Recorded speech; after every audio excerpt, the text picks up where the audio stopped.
Life Audio.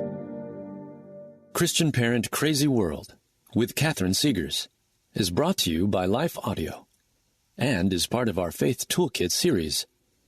For more inspirational faith-affirming podcasts, visit lifeaudio.com.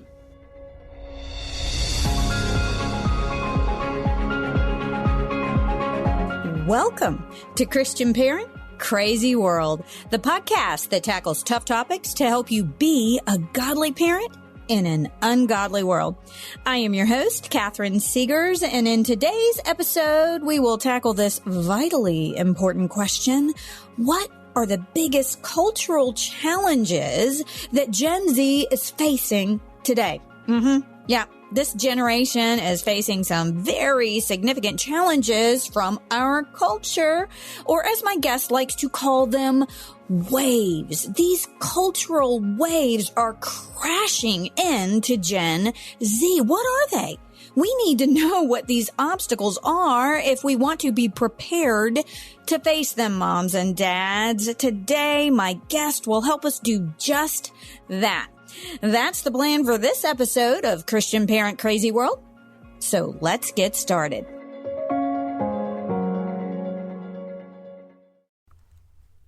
Traveling to the Holy Land will be one of the most amazing trips of your life. Walking the same steps that Jesus did is an overwhelming and powerful experience that you will never forget. It's time to go visit the birthplace of the Bible. For more information, go to holyland.israel.travel. Israel, exactly like nowhere else.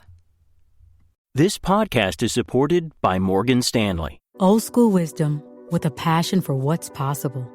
That's what you get from the Morgan Stanley client experience. You get listening more than talking and a personalized plan built on insights and innovative technology. You get grit, vision, and the creativity to guide you through a changing world. Old school grit, new world ideas. Morgan Stanley. To learn more, visit morganstanley.com/YUS. Investing involves risk. Morgan Stanley Smith Barney, LLC.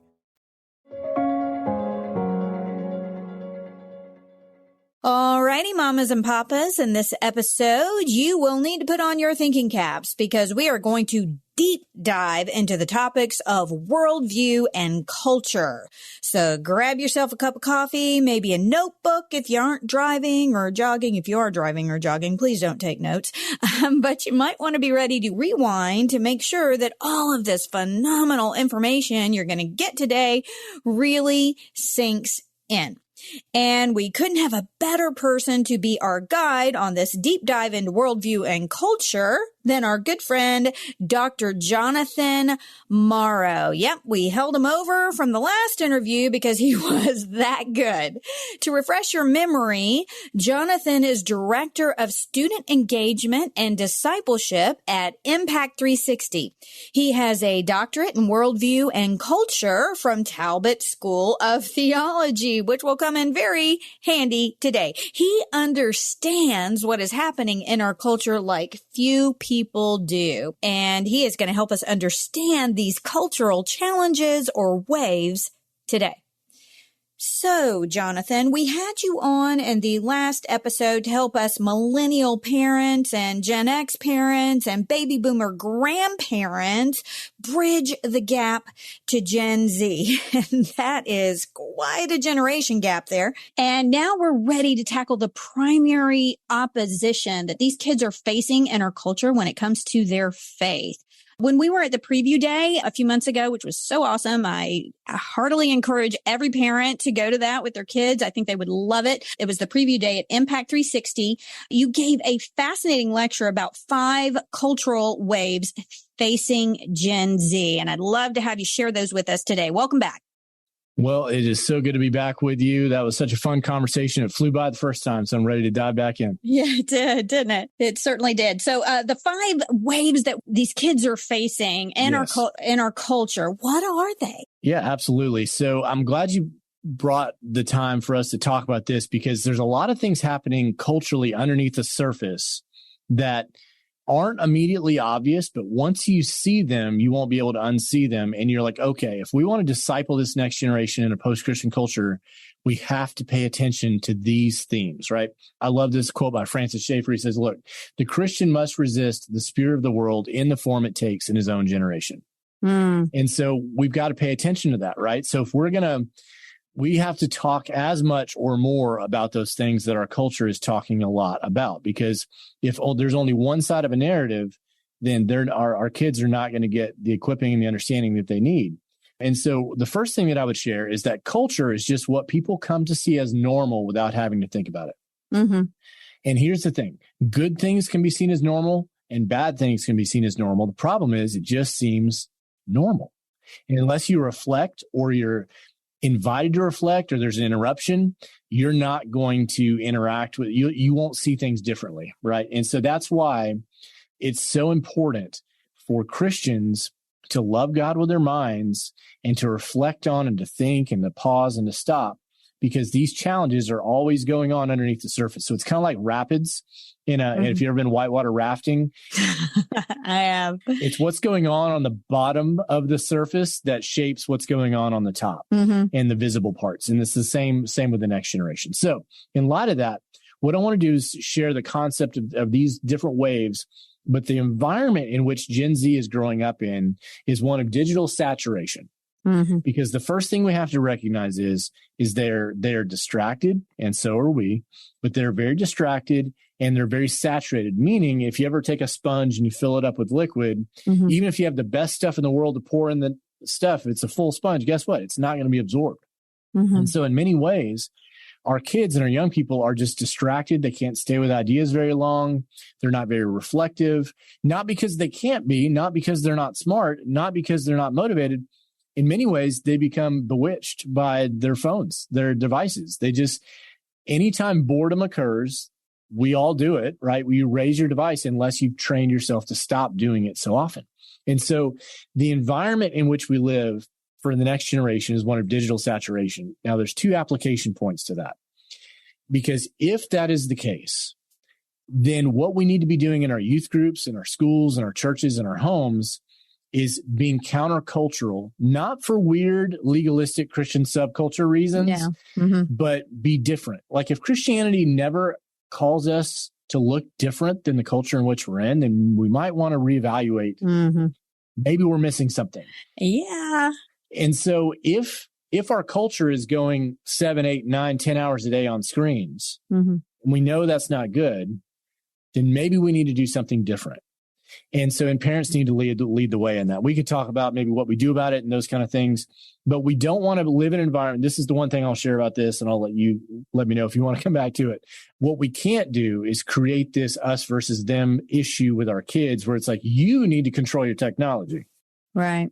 But I can do whatever I want. And when you get old, guess what? You can do whatever you want to. Because that's not, if that's the lesson that they get, that's not setting them up to flourish, right? Right. What they need to see is mom and dad going, I have boundaries. I have transparency because that's good and wise. And I want to glorify God in this. And I'm going to try to help us do that as a family and try to help invite you into that. But it's not something that you get to do and be disciplined. And I get to be, it's like 12 boxes of donuts. I get to eat all the donuts that I want to, but you can't have any. Right. That's not going to be helpful. And it's not going to last. So that's the reality though. So the first thing we have to do is we got to put down our phones. So for example, at Impact 360, we're very intentional about this.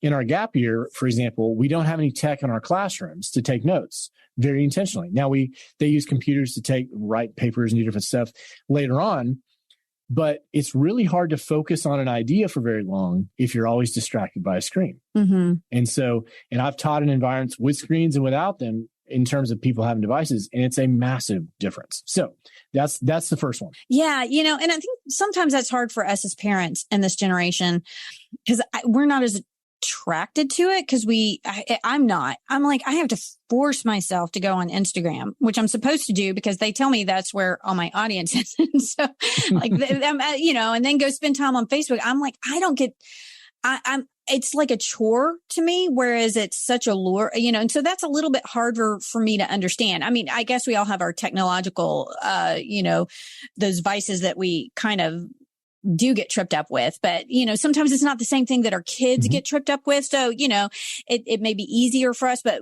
you're saying that we need, definitely lead the way and set appropriate boundaries for our kids, not just, hey, put the phone away while we're at dinner, but put the phone away sometimes, and not always be on that screen all the time. So in terms of the waves, this is one of the cultural waves that we need to be this digital screen time that is constantly bombarding our kids for sure. And that's one thing. It's hard. The more kids you have, monitoring that and being on top of that, it's hard. It feels like it's exhausting. And, I was talking to my husband about the other night. I'm like, we really aren't, we had these certain boundaries, and then of course the boundaries fell, and then like we're not really checking it. And, it's like at the end of the day, spending time checking into that, it's hard, but we need to make that a priority, because this is one of the primary ways I think that the enemy is influencing the next generation, because they're in their rooms. It's with them in the bathroom. It's with them when they go to school. It's with them all the time. And they're on TikTok. They're on Instagram. And that is such a lure for this next generation. That is a big one. So we all, I'm certainly convicted about that, of ways that I need to do that. And, I've been watching interviews recently, kids that have just gotten lured into, transitioning and things like that. Particularly, that's what's happening with the younger girls, this generation. If that's who they're listening to all the time, that's going to become the influence that they yield to, that they, when the hormones are going crazy. So that, understanding what's going on there and what they're, putting proper safe boundaries around there and exemplifying that in our own lives is critically important. That's awesome. Great.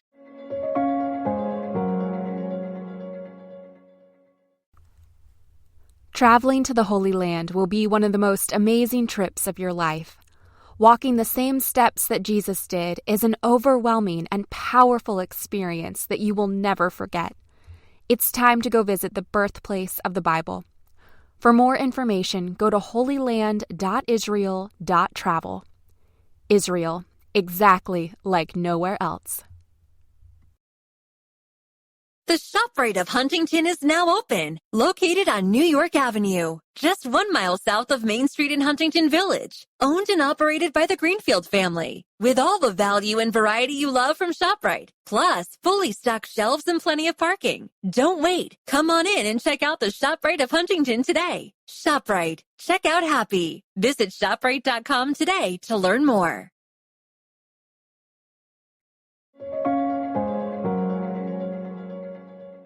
Yes.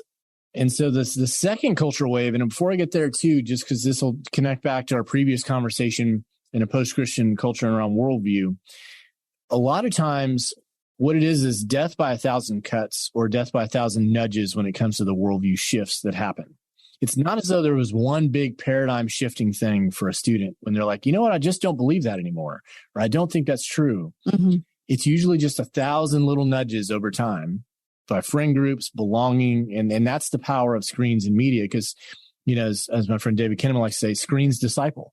And so that's just the reality. And they're on it far more than they're in any other relationship one-on-one. So we just have to be mindful of that. That's going to be a constant thing, but it is worth the fight. And if you've not had any boundaries whatsoever up until this point, guilt-free zone, but just say, hey, that was on me. Yeah. But for my own good and our own good and your own good, we're going to introduce some and just own it and move forward. Don't feel like you can't ever course correct. We're not going to do it perfectly.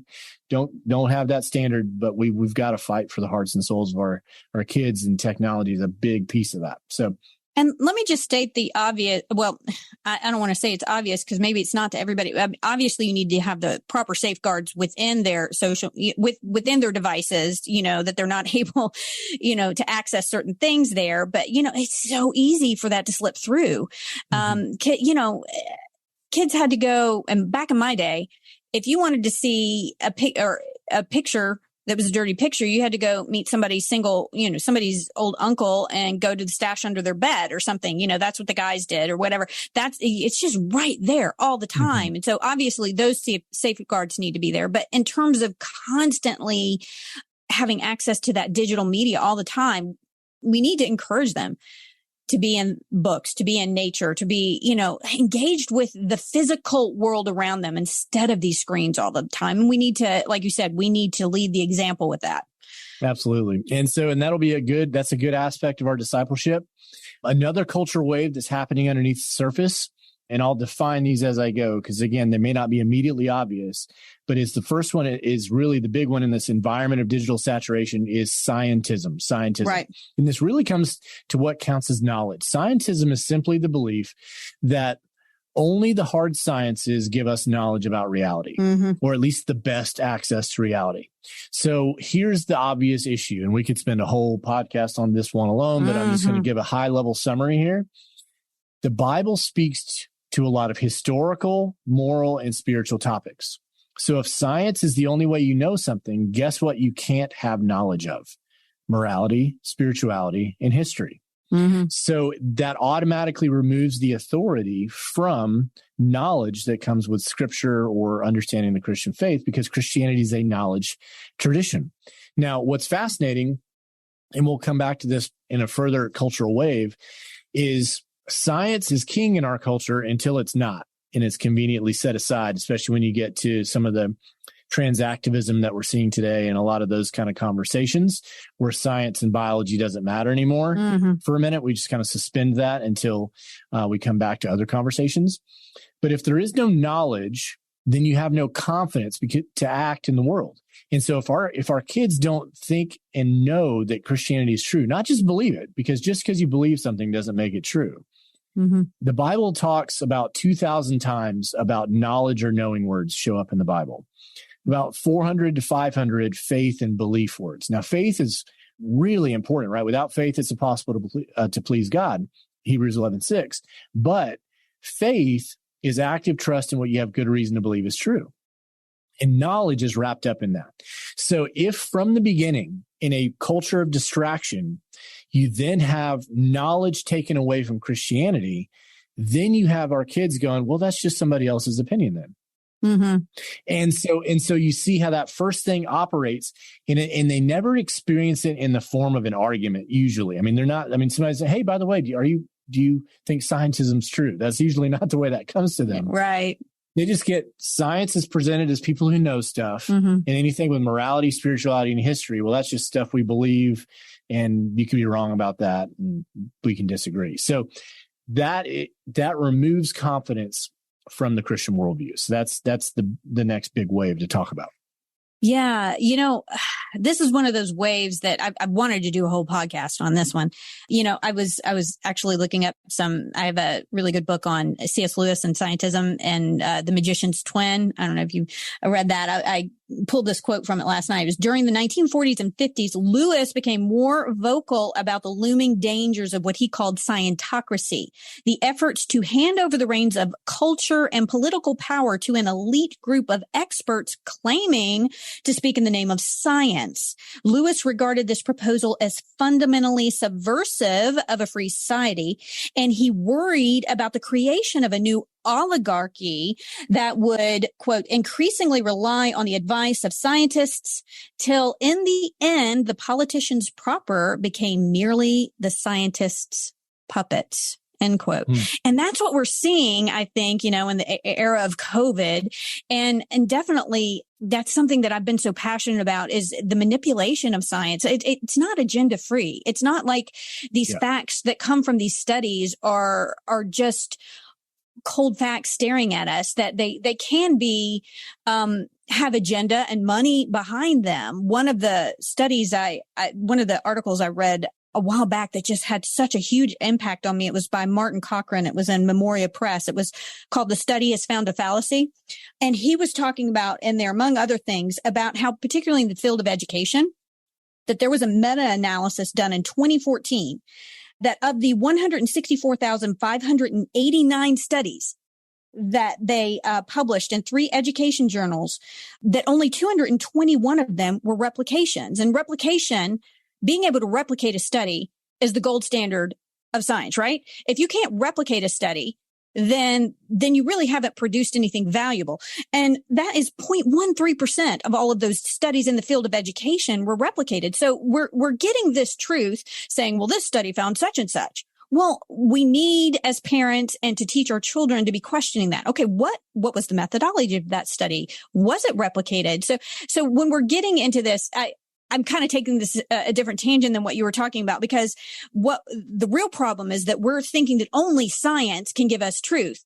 But even there, science isn't giving us truth. It's giving us this facade of truth, right? It's not giving us any actual, it can be easily manipulated to produce a result that somebody is wanting it to produce. So it may not be any truth at all, right? We've got so many problems there. Yeah, there's lots of things. See, science doesn't say anything scientists do. Right. And every scientist has a worldview. Yes. And you cannot do science apart from philosophical assumptions. It's not possible. Right. Because all the data will be interpreted by a set of facts, assumptions, and models. What you bake in is so again, those are related. That doesn't mean it validates it, but people need to recognize there's no value-free science in that regard, where it's like, no, there's always a worldview. So let's understand that. So what's the data say and what is the worldview? Many times what happens in public communication, social media, news networks, whatever, is the worldview coming through, not what the data is, and not the just the pure empirical studies or the replication or any of those kind of things. And so again, but people attach authority to science, but it ends up what happens is, well, what we mean by science is secularism applied in this particular way. Right. And I could do, like I said, we could do a whole episode on this. I'm just curious. I have to go here. So did that really happen pretty much coming out of the Enlightenment? When did we stop believing there was such a thing as moral truth or spiritual truth, that there couldn't be something concrete, universal that is morally true or spiritually true or religiously true? Yeah. So it's been happening over the last 300 years. Yeah. Mm-hmm. I talk a little bit about this in my book, Think Christianly. There's a kind of a little kind of track some of these ideas, but here's in essence what you had. Modern philosophy, David Hume, Rene Descartes basically undermined the rationality of God. Mm-hmm. So if there's no good evidence for God, and then Darwin comes along and you no longer need design, and then all the while during that time, you've got the Christian pietist movement, which was a good thing in many ways, but it was a very private internal movement. So it moved everything spiritual inside while every public conversation about truth that was happening outside. So basically Christianity retreated to what's going on within me. And then we ceded control of a lot of the ideas or the interaction with a lot of those ideas over the last couple hundred years. And then you started seeing the dominoes fall. Eventually, Princeton fell in 1925. They rejected inerrancy. They rejected some of their supernatural moorings of kind of why the school began. So you see those dominoes falling. But most in the 1800s, you used to have every college would have moral philosophy as a part of its coursework, where they would teach people what is virtue and how do you practice that. And then the modern world, in post kind of 1920s, 1950s, postmodernism comes to the fore, and then you end up getting basically extracurricular activities replacing moral and ethical formation. So there was a great switch that occurred, but basically knowledge no longer, you can't know these things because they're not the realm of philosophy or science. And if they're not those things, then what are they? Now, I don't think that's true. And there's really good arguments to argue against that. But just historically, that's part of what happened in that story. Yeah. Oh, okay.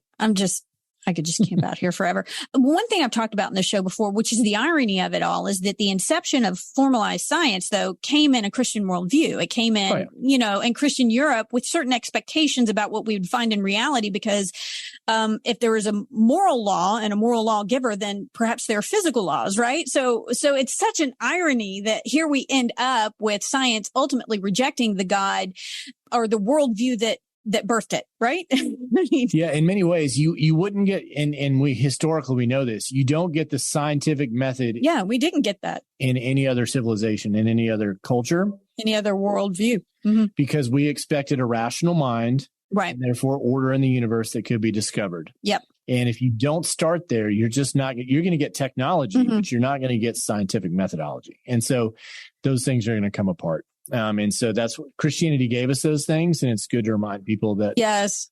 I always want to remind people of that, because I'm like, Don't bite the hand that fed you. Yeah, you're borrowing from our worldview to do science, which that's one of my big ones. Yes, that's a different worldview, and so often today they try to borrow the values of our worldview by rejecting the foundational principles of our worldview.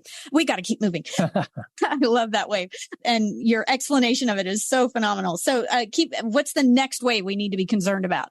Yeah. So, think of these are going to build on each other. So, okay, watch these add up. So, if there is no knowledge outside the hard sciences, the second big cultural wave is relativism. Mm-hmm. So, relativism is really that idea of true for you, but not for me. Mm-hmm. You do you, follow your heart, Disney princess movie, kind of all that embodied into one. And so, notice the progression. If there is no knowledge, and then there is no truth that flows from that, because truth flows from that. So then what we have is people going, you do you have your own preferences, you have your own community, I have my own, and there is no capital T truth about this. And what happens then is objective truth disappears. Meaning, an objective truth simply means regardless of what you believe or think or say, it's still true. Mm-hmm. That's something objectively true. Either God exists or he doesn't, but not both. Meaning, God doesn't magically exist for the Christian and magically not exist for the atheist. Mm-hmm. So that's what it means to be objective, meaning either it is right to be generous or it's vile to be generous, but not both. Or, or murdering innocent people for fun. That's either morally good or morally not. So that's what So if that category goes away, so if knowledge goes away, then truth comes apart. All right. And really this leads into this third way, which I'm going to bring these two together, because tribalism, and then all you have left is power. Mm-hmm. If you have no knowledge and you have no truth, people are no longer going to try to persuade. They're going to build alliances, and they're going to build alliances for an us versus them. So the best way to illustrate this, probably for audience, is if you've ever wondered, where the LGBTQ acronym came from, it's this mindset. Because the L and the T are fundamentally at odds. Yep. Meaning a lesbian thinks that biological reality exists, and that's why they're attracted to other females. A trans person says biological reality is not a thing. But they're aligned from a power standpoint against a system for now. Okay. While they're aligning. And so therefore you have a tribalism. You have a tribe. It's us versus them. Mm-hmm. We're no longer trying to persuade you it's a bad idea or a good idea. It's, are you with us or against us? If you're against us, get out of the way, or we're going to cancel you, or we're going to use our influence to silence you or move you or whatever it is. But we're not going to argue about it. We're just going to get you out of the way because all you have left is power. That's what Nietzsche predicted would happen in this postmodern space that we're in, because he was like, well, if you lose knowledge, all you're left with is power and alliances and oppressors and oppressed, and you're with me and I'm with them. And the unfortunate thing is we also see this happening within some Christian circles too, where it's this us versus them mindset, which we just need to avoid that. That's not the way of the New Testament. That's not the way of the gospel. We've got to find ways to not do that within the church while everything else around us is in our culture. Because then we here's our us and here's the them, and we're just attacking the them, whatever the them is. And that's just not going to be good. And so that's what we're experiencing and seeing full on in tribalism on social media. For example, in that acronym, the T is the king right now. The T is the most influential letter in that acronym. Right. But and it's fundamentally at odds with the other ones. Mm-hmm. So eventually those letters are going to fight for supremacy. Right. And you see that happening in real time with someone like J.K. Rowling, Harry Potter. Yes. She's like, she is pro-gay rights. But not, But she is not pro-trans ideology. Exactly. So again, you can just kind of watch this happening. Yeah, they've tried to pummel her, tried to cancel. Yep. And to her credit, she's like, no, I won't. And that's a free speech principle, which in principle is a good thing for everyone. Well, you have to be, like they said with Joe Rogan, he was too big to fail. He got pumped. He got beat up a bit, when he stood up for things that were against the the general consensus. I hadn't seen, because obviously, it's very clear that transsexualism and homosexuality, lesbianism, those are feminism. Obviously, they're very much at odds with one another, and yet they are aligned because of a greater ideology, I guess, that they adhere to. But that does unravel at some point because they're going to start eating their own. They're going to start fighting backwards and, back and forth, which one will take supremacy, because that's why we have women, in men's sports right now, because, and these women who've worked their entire lives for scholarships are missing out on their scholarships. They're missing out on places in the podium. They're missing out on Olympic teams. They're missing out because you're right. The T is the top dog and the LGBTQ plus acronym there. And that's fascinating. I'm so glad you tied that together for me and our listeners, because that's a really great way to look at it. The one thing that I love about, Christian faith is that since the inception of human race, we've all had this inherent human tendency to be us versus them, to protect our own. And this Christian faith tells us to do the exact opposite, that Jesus didn't die for just his own. He died for everyone. He died for the very people that were putting him on a cross. So we have a very, very countercultural message with our faith that is so needed and necessary, because we are going to keep these factions and these divides are going to keep getting bigger and bigger, and the hatred is going to continue growing. So let's keep going here. You're on a roll. Yeah. I'll dive into the next one. Just one quick thing. Like you were saying, of all people, Christians have the resources to dignify everybody we interact with, because we believe that everyone's made in God's image. So whether it's the atheist being critical of me or not, I'm called to and commanded to treat that person with dignity and respect. It is never okay to make fun of somebody else's worldview or religion, or it's like belittle. Why would we do that? That's not we're ambassadors, right? We're ambassadors of the Lord Jesus. So we can't do that, us versus them. One quick note, and I'll refer listeners to something else on the tribalism also, is this is also where a lot of the issues around kind of the modern issues around secular social justice occur in this tribalism space as well. It all gets lumped in. And so that's where I think that's an opportunity for us to make sure that Christians are not falling in line with kind of a secular approach to those things. And that's just key to make sure we're not just getting carved up in that same category where ethnicity and racism and all those things, like all of that, like partiality is a sin in Scripture, right? So we should never treat people differently because of any host of things about them, right? So all that to say, that's a bigger conversation, but that's in that tribalism bucket as well. So this generation, to just real quick summarize, they're saturated digitally, means they're distracted. They're raised in a culture where knowledge is not possible outside the hard sciences. Therefore, there's no truth. So scientism goes to relativism, and then relativism leads to tribalism, because if there is no truth, all you have left is power. And that's where you see the next cultural wave come in, which is really the sexual revolution 2.0, kind of this whole kind of way of being where the most important quality about you as an individual is your sexuality, or at least your psychological understanding of your sexuality, not biology, but psychology. And so this generation is being raised as if it's normal to think that all of those categories and binaries and things like that aren't good. But here's the thing that we have to help them understand. Marriage between a male and a female, husband and wife for a lifetime, is a good idea because it's God's idea. Gender is a good idea because it's God's idea, male and female, right? Sex, biological sex and gender don't come apart in that way. Now, we do need to be careful sometimes, and this is where I think this one is an opportunity for us, especially to talk generationally. We do need to be careful about sometimes the stereotypes we use for talking about gender in our culture in America. Like, well, really masculine people climb mountains, they don't do plays or they don't computer code, right? Right. No. And so in many ways, what's happened is I think unintentionally, there's been a lot of space created for this ideology to come in and go, well, if you're not like everybody else and don't like all the same kinds of things that everybody else likes, you must be gay, or you must be trans, or you must be this identity marker, rather than, no, there's a lot of ways to express masculinity and there's a lot of ways to express femininity, and they're both good. The biological category precedes the expression of it, and that's where that nature comes in. But we also got to be careful that we don't overdo those stereotypes, which then back people into a corner of going, well, I guess I'm just different. And then they feel left out. And guess what? Somebody is there whispering, you can belong here. And that feels really good. Right. Right.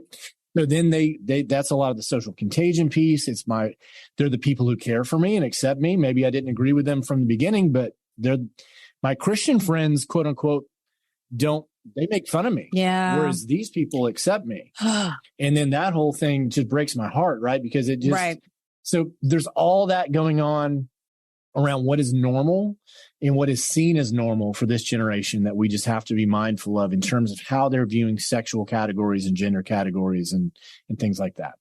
Well, and you bring up such a vital point that the church really, often has not done a good job. And they have reinforced, well, this is what a woman has to be, and this is what a man has to be, and these are the roles that they have to fill. And it doesn't always look that way. And, that was one of the things that I didn't want to be a mom for a long time because I felt this constant pressure and pushing towards that. And I'm so glad that I didn't listen to that voice in my 20s. And I kind of woke up in my 30s and thought I might regret it. And so it's completely altered the trajectory of my life. But those kind of gender roles, and I think this is a whole other conversation within Christianity that I don't think is serving us well. We need to really get this right in the church. And help kids who are struggling here because they're getting on TikTok, they're getting on Instagram. And I just listened to an hour-long podcast with Chloe Cole. I don't know if you know who she is. She is suing her doctors because she transitioned because of all of the influences she had. And, now she's like in her 20s and she can't go back. Well, I mean, she can't get her breasts back. They're gone. And you look at this and it's so tragic. And we need to be having a compassionate conversations that are affirming, but not affirming something that is against a person's biology. We can't be affirming some sort of reality that is anti-biological, and that's not even going biblical. We don't even have to go there. Just biology. Every cell of our bodies is stamped with XX or XY. So we can't deny that reality without very, very harsh consequences. So let's keep going here. I think, do we have one more? Yeah, one more. The last cultural wave. So just by way of quick review, digital saturation. We're in the context of scientism where knowledge doesn't exist. Then you have relativism, where it's true for you, but not for me. And then you've got tribalism, which is you just have power and alliances left. And then you've got the sexual revolution 2.0, where I need to find my fullest expression to be happy. And for me to be validated by everyone else around me. That's the only way that can be happy. That's what's being normalized. And then the last cultural wave is progressive Christianity.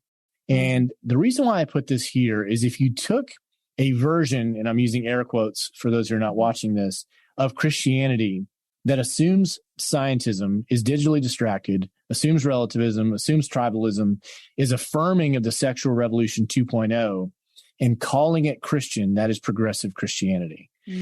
But the difference is, if you take the core of it, because look, a long time ago, atheism and naturalism, while it had some popularity, it's not this dynamic movement. Why? Because there's nothing that animates it at its core. Right. If you take a circle at its core, okay, God doesn't exist and there's no meaning. Woohoo!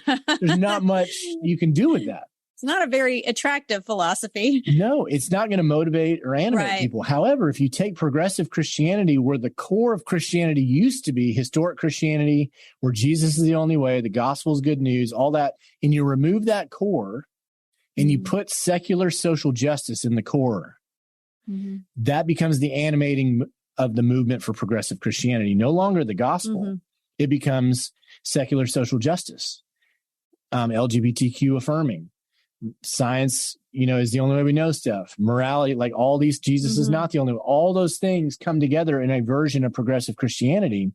And so students are seeing Christian influencers and quote unquote people coming on talking about, well, the Bible got it wrong here. Or, this was before they knew any better. That's where gender and sexuality, God would totally be in favor of these new things, same-sex marriage. Of course, he would affirm these things. And of course, and then all of those secular priorities become the animating gospel, if you will, of progressive Christianity. So that scratches the itch of an activist generation, which Gen Z is. They want to do something, and it gives them something very clear to do. And that's why it's so deceptive. And it also doesn't call them a sinner in the process.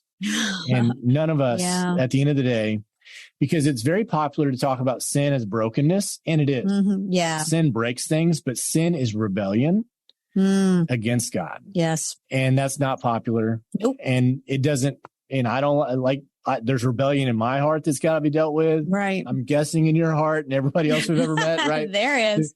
Repentance has to happen. There's growth. There's alignment with God's word. There's, what God knows best. I'm going to submit my ways to God's ways. So that's why that cultural wave is there, because they're finding versions of Christianity that don't align with historic Christianity, that really just look like the broader culture, but they still get to keep some of those communities that they're a part of. So you get a sociological factor at play, belonging, motivation, activism, but no gospel, no God, no Jesus, no scripture. So that's what's going on with that last cultural wave. That is so good. Okay. Do you have a flow chart for this? Because I want to create one for you. Do you really have one? I have a slide. Do you? I love this flow chart. Yeah. I love the way all of these connect and build on one another. And I love what you just said about, it's so popular to talk about sin as brokenness. And a lot of churches do that. It's because it does break us. But at its core, what we do need to recognize is that sin is rebellion. It's saying that I am my own God, that I want to have my own law and my own way, and I want to call the shots. And that is ultimately what sin is. It will break us. But becoming right with God requires that we come to the end of ourselves and say, you are God. I am not. I have walked in opposition to you. And that has broken me. And thank God that you bring beauty from ashes, gladness from mourning, praise from despair, and that you will rebuild these ancient ruins, which what we're talking about here, from Isaiah 61, the ancient ruins of our culture right now. That they're all around us, but God has a plan to restore that. And that is amazing. I cannot thank you enough for the generosity of your time today. Can you tell our listeners again where they can find out more about your work at Impact 360 and your personal writing and ministry? Absolutely. And again, what we're trying to do about these trends is train and disciple students here at Impact 360. And with all of our experiences, programs, resources, you can find out more about that at impact360.org, impact360.org. My website is jonathanmorrow.org, where you can find my books and courses and podcasts, different resources, articles, things like that. So jonathanmorrow.org as well. Awesome. Parents, go and check out Impact 360 for yourself and for your kids. You're going to be blown away. I was. And visit Jonathan's website. Get a copy of his book. I can't wait to get this book. Questioning the Bible, 11 Major Challenges to the Bible's Authority. I would love to have you back on to talk about that. For sure. Or to dig into any of this again. This has been awesome. That's right up our alley here at CPCW. Moms and dads, we need to be aware of the cultural opposition coming against our kids. We need to have ongoing conversations with them. We need to guide them through the waves of this digital onslaught that they have: scientism, relativism, tribalism, the new sexual revolution, and ultimately progressive Christianity. That is another gospel. We need to be the voice of truth, pointing them to God and to Scripture as their foundation for life. We need to be the anchor in the midst of these waves. And you can be, moms and dads. That is who God created you to be. Just remember, no one has a greater impact in the lives of your children than you do here on earth. The truth that you plant in their hearts and minds will produce fruit. It will bring freedom. So keep planning, mamas and papas. Keep planning, nanas and papas as well. I know you listen too. And in the next episode, we're going to talk about how we can help Gen Z learn the discipline of prayer. prayer. We really need some prayer with the generation gap we're dealing with and all of these cultural waves that Gen Z is facing. Prayer is one of the most important things we do as Christians. But how do you teach your kids to pray? There's so many distractions and we're busy parents. My special guest for the next episode is Erica Renault, author of a brand new book called Pray With Me, which is all about helping your children engage in authentic and powerful prayer. It's gonna be so good. You don't want to miss it. I want to thank you for joining me today. Look, I know there are a lot of things you could be listening to right now, and I really appreciate that you took this time to spend with me. I hope you will join me for my next podcast when we take aim at some aspect of our culture that threatens to derail our parenting and steal our kids' faith. If you enjoyed this episode of Christian Parent Crazy World, would you consider telling a friend and sharing it on social media and giving it a good review over on Apple Podcasts and Spotify and following me on Facebook and Instagram? And maybe you could say that Christian Parent Crazy World is the best podcast you've ever heard in your entire life. Just a thought. And be sure to check out my website, which is CatherineSeegers.com. That's Catherine with a C. I have lots of articles and resources there that will help you on your parenting journey. And if you subscribe, I will be sure to send you some really cool free stuff and notify you of future podcasts, articles, and blogs. I want to end this and every episode with a word of encouragement. God gave you your kids, your specific kids, for a reason. That's because you hold the key to unlocking who God created them to be. We'll see you next time.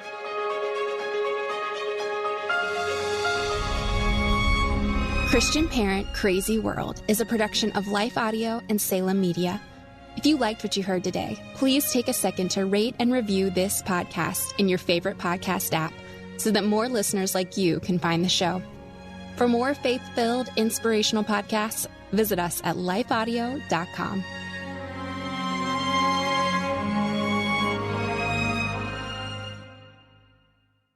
This podcast is supported by Morgan Stanley. At Morgan Stanley, we see the world with the wonder of new eyes, helping you discover untapped possibilities and relentlessly working with you to make them real. Because grit and vision working in lockstep puts you on the path to your full potential. Old school grit, new world ideas. Morgan Stanley. To learn more, visit morganstanley.com/YUS. Investing involves risk. Morgan Stanley Smith Barney, LLC.